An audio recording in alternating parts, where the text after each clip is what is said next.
Hello student, welcome to creative tuition. Student video लेकर आए हैं वो है एमए सेकेंड ईयर और जो आपकी बुक है वो है MPSC 04। बुक का नाम है आधुनिक भारत में सामाजिक और राजनीतिक चिंतन। जो इसका यूनिट मतलब जो चैप्टर सेकेंड है वो है प्राच्यविद कथन और औपनिवेशिक आधुनिकता।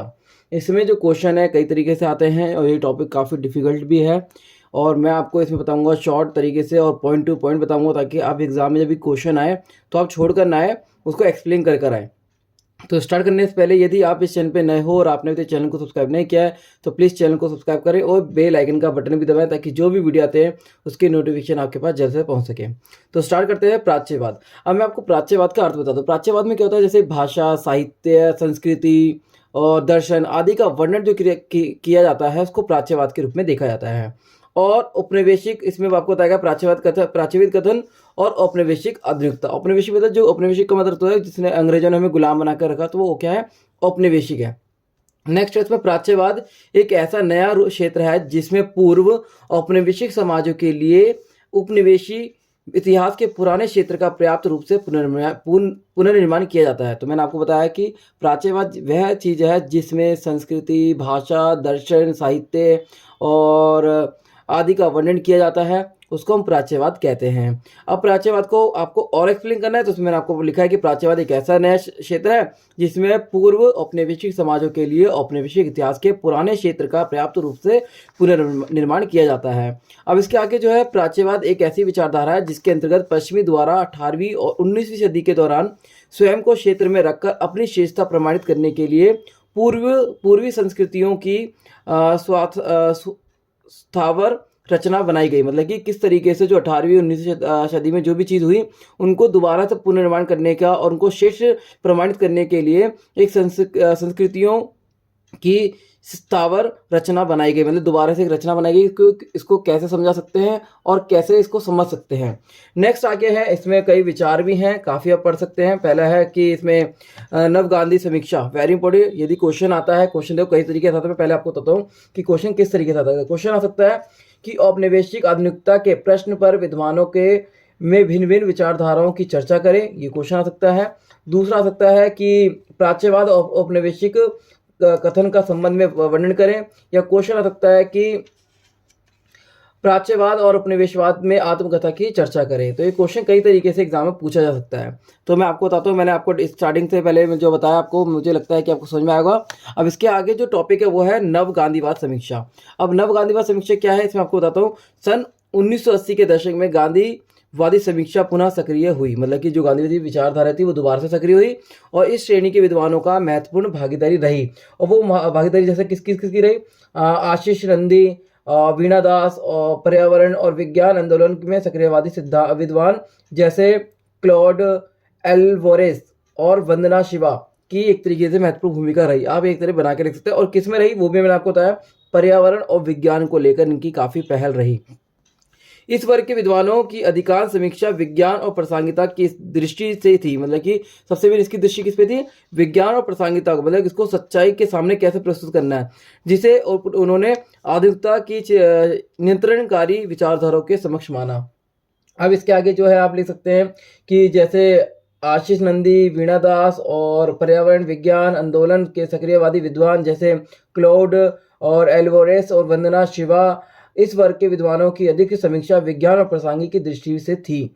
और साथ ही नेहरूवादी राज्य द्वारा अपनाए गए विकास की धारणा को भी पा लिया। और इस श्रेणी के विद्वान पश्चिमी सभ्यता की जो भी इस विद्वानी की जो सबब थे, इस श्रेणी के सभी विद्वान जो थे स्पष्ट रूप से गांधीवादी स्थिति से संबंधित नहीं थे, फिर भी इन्होंने गांधीवादी की आधुनिक पश्चिमी सभ्यता का और मानव स्वतंत्रता की शर्तों के रूप में विज्ञान और कारण के उसके विश्वास के भी समर्थन प्राप्त किया।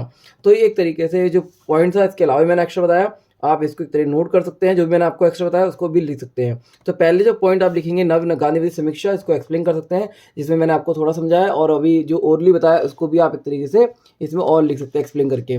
नेक्स्ट जो क्वेश्चन है वो है, क्वेश्चन बोल रहा था, बता रहा हूँ आपको। टॉपिक जो है इसका वो है आपका पराक्षेत्र अध्ययन की विचारधारा। पराक्षेत्र अध्ययन मतलब जो दूसरे पे निर्भर है, आश्रित है, उसको हम बोलते हैं पराक्षेत्र अध्ययन की विचारधारा। अब इसमें क्या है कि भारतीय इतिहास लेखन के पराक्षेत्र अध्ययन कार्य में द्वितीय श्रेणी की पहचान की जा सकती है। द्वितीय श्रेणी मतलब कि द्वितीय श्रेणी की किस प्रकार से वर्णन किया गया, किस विचारधारा को लाया गया। इस विचारधारा ने भी 1980 के दशक के प्रारंभ में अपनी पहली सार्वजनिक उपस्थिति प्रकट की। मतलब सबसे पहले जो उसने अपनी उपस्थिति दी वो 1980 में एक तरीके से प्रकट की, और इसका कार्य 1970 के दशक में के आखिर तक प्रारंभ रहा। अब इसके आगे भी आप लिख सकते हैं, इस विचारधारा के विद्वानों में महत्वपूर्ण इतिहासकार रणजीत ग्रहा, ज्ञानेंद्र पांडे, शाहिद अमीन, डेविड हार्डीमैन और दीपेश चक्रवर्ती और राजनीति विज्ञानी जैसे पार्थ चटर्जी और कुछ सीमा तक सुदीप्त कविराज थे। मतलब कि ये आप एक तरीके इसमें लिख सकते हैं किस किस ने एक तरीके महत्वपूर्ण योगदान दिया। नेक्स्ट 1980 के दशक में प्रकाशित पुस्तक खंडों में श्रृंखला के माध्यम से पराशर इतिहासकारों ने राष्ट्रवादी इतिहास लेखन की मुख्य समीक्षा आरंभ की थी। इस राष्ट्र का इतिहास में सभी इतिहासकारों को शामिल किया गया।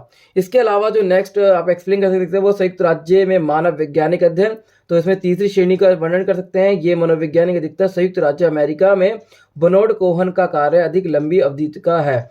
यह 1950 की शताब्दी के मध्य से आरंभ होती है। वह भारत के उपनिवेशित ज्ञान में संबंधित प्रश्नों को लिखता है। तो ये आप इसमें पराशर अध्ययन में लिख सकते हैं। और इसके अलावा जो मैंने आपको बताया कि संयुक्त राज्य के मानव वैज्ञानिक अध्ययन, इसको भी हेडिंग डाल के आप लिख सकते हैं। अब पराशर जो अध्ययन है इसके अलावा मैं आपको इसमें बताता हूँ क्या लिख सकते हैं इसके अंदर। तो बहुत इंपॉर्टेंट कि इसको जितना भी एक्सप्लेन करें वो काफ़ी अच्छा रहेगा आपके लिए, क्योंकि सबसे मैंने क्वेश्चन इसमें कई तरीके से आ सकता है और टॉपिक काफ़ी डिफिकल्ट है। बच्चे कंफ्यूज हो जाते हैं कि टॉपिक में क्या लिखें, कैसे लिखें।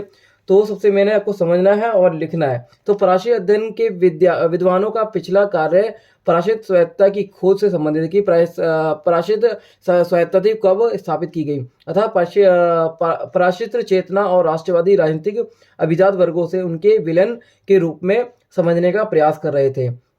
इसके परिणाम स्वरूप राष्ट्रवादी कथन, उसकी संरचना, मान्यताओं की तलाश और पराशर चेतना के रूपों में भी तलाश हुई। इस तलाशों के दौरान दो बातें स्पष्ट हुई। पहली कि राष्ट्रवाद केवल एक सी अखंड वैचारिक संरचना नहीं है जो प्रत्येक आधुनिक समाज में होनी चाहिए। ये एक तरीके से इसमें बात कही। अब नेक्स्ट जो है वो है एडवर्ड सैयद का प्राच्यवाद। अंत में अमेरिकी विद्वान एडवर्ड सैयद का कार्य है जिसने कार्य के इन दो विभिन्न निकायों को संयोजना कर संभव बनाया, और 1978 में सैयद का प्रशासनीय क्षेत्रवाद प्रकाशित हुआ। इसके अलावा लिख सकते हैं इसके भूतपूर्व उपनिवेशों में और पश्चिमी में अप्रवासी समुदाय के भी पश्चिमी की चलती आ रही रिक्तता का विस्तार करने के लिए भिन्न भिन्न प्रयासों का भारी प्रोत्साहन किया गया। मतलब ये देखा जा रहा था कि खालीपन कहाँ पर है, तो उसको एक तरीके से सामने रखने की एक तरीके पहल की गई। और 1980 के दशक के लगभग मध्य में बहुत प्रभावशाली हुआ और सैयद ने दिखाया कि पूर्व और प्राच्य की कुछ संरचनाएं यूरोप की अपनी छवि के लिए कैसे महत्वपूर्ण रही। उन्होंने प्रमुख साहित्य पुस्तकों के अध्ययन से और राजनीतिक प्रलेखों और संसदीय भाषणों और अन्य स्रोतों से भी दिखाया। प्राच्य असाधारण यूरोपीय संरचना, पिछड़ा और अंधविश्वास, बर्बर और एक और अप्रासंगिक तो दूसरी और विदेशज और आधिकारिक कैसे था, ये आपको इसमें बताया गया उन्होंने एडवर्ड सैयद ने। तो ये टॉपिक जो मैंने आपको बताया इसमें 3 टॉपिक है। प्राच्यवाद का अर्थ क्या है, इसमें नवगादी समीक्षा क्या है, पराशर अध्ययन विचारधारा, एडवर्ड सैयद की प्राच्यवाद, ये आप इसमें एक्सप्लेन कर सकते हैं। इसके अलावा जैसे कि क्वेश्चन आता है कि राष्ट्रवाद मतभेद के रूप में राष्ट्रवाद का उल्लेख कीजिए, तो भी आप इसको एक्सप्लेन कर सकते हैं। मगर इसमें राष्ट्रवाद के बारे में बता देता हूँ क्या लिख सकते हैं। राष्ट्रवाद केवल एक अखंड वैचारिक संरचना नहीं है, जो भी मैंने आपको बताया कि एडवर्ड सैयद थे उन्होंने बताया, और जो प्रत्येक समाज में होनी चाहिए। प्रारंभ में राष्ट्रवादी अभिजात वर्गों को अधीनता की शर्त पर अपनी राजनीति करने के लिए विवश किया जा रहा था, और उन्होंने साथ साथ आधुनिक विचारधारा द्वारा शामिल व्यापक स्वतंत्रता और समानता के सिद्धांतों की आकांक्षा की और पश्चिमी से अपने मतभेदों को स्पष्ट करना आवश्यक किया। तो राष्ट्रवादी के अनुसार राष्ट्रीय तत्व जो है स्वयं का शासन प्राप्त करना है। आधुनिक होने का मात्र तरीका था भारतीय उपनिवेशीय अधीनता की पूर्व संध्या पर आंतरिक रूप से विवादित था। यहाँ सैकड़ों सिद्धांतिक मतभेद को सलह गहरे आंतरिक विभाजन थे, मतलब कि यहाँ पर कई सारे विभाजन थे जिनको समझना काफ़ी महत्वपूर्ण है। और बाकी 19वीं शताब्दी में भारत के निर्माण में आलोचना की विवेचना करें तो आप इसमें एक तरीके से भी एक्सप्लेन कर सकते हैं, और इसमें एडवर्ड सैयद की प्राच्यवाद कह सकते हैं, राष्ट्रवाद का वर्णन कर सकते हैं थोड़ा बहुत। तो ये मैंने टॉपिक बताया शॉर्ट तरीके से। तो उम्मीद करता हूँ कि वीडियो अच्छी लगी, इसको लाइक और शेयर जरूर करें। धन्यवाद।